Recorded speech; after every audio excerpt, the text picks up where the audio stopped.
Okay, I'm gonna give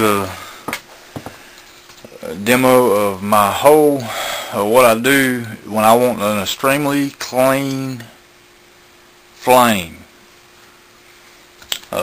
This is the piece I showed you last time with the green Brillo pad in it. The other piece I use is right here, and I have this. I can slide it apart, take it apart if I have to. But it's pretty much the same. It's almost the same as this here, except that it's got the green Brillo pad in the ends, about an inch and a half in there, and about an inch and a half in there on that end. And in between there, I use just a regular, ordinary sponge.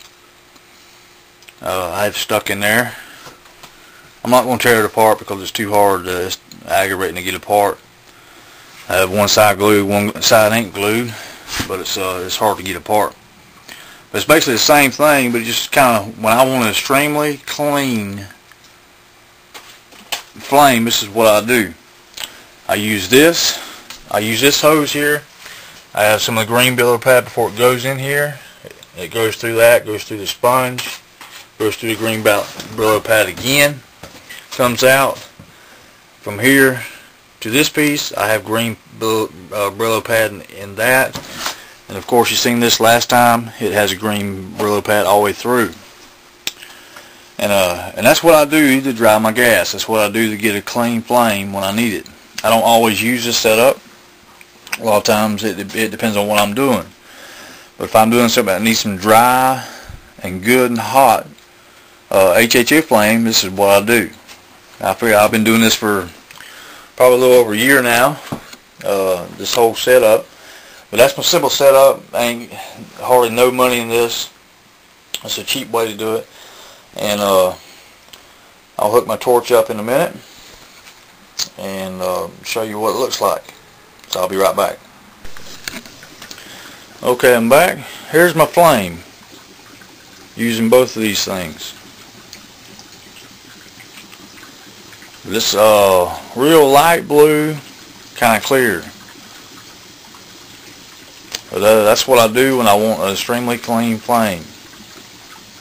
I use both of them setups with the Brillo pad and the hose there. And I also use a little bit of Brillo pad right there before the tip in my hose. But you can see how clean the flame is. It burns really clean. I'm going to turn the lights off and maybe you can see the color of it a little bit better. You can see a little bit more of it.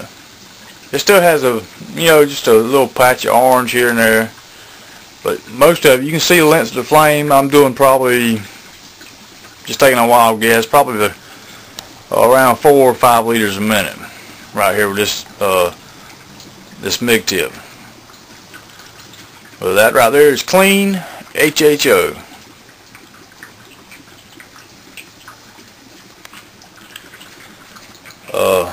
This is about as clean as I can get it with I could probably get cleaner, but this is what I do when I want a good clean HHO flame.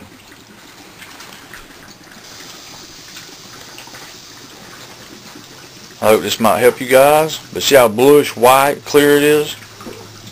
There's barely any, there ain't no orange in it at all. Every now and then you get a little spot of orange. But let's see if I can get close up to it without hurting my camera. But see how bluish white it is? It's a little orange out towards the tip. But this particular one, it's probably the very tip of this is probably about 8 inches long, the whole flame. And I just want to share this with you guys. That piece there, I'm doing about the same thing as that piece I showed you. That's just a bigger application. It does it cleans it a little bit better. It does a little bit better job. And I just figured I'd share the stuff with you guys. That stuff I've been doing for a while. I hadn't ever posted on YouTube. Figured I'd post it. And but that right there is an ultra clean HHO flame. No orange. It's ultra hot too. It's a lot hotter. Let me see if I can find a little plate or something I can melt, or not melt, but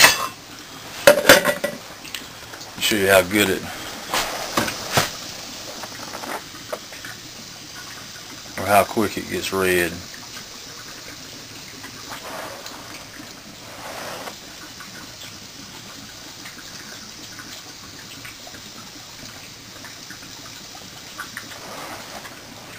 And that's it. Good clean flame. Thanks for watching.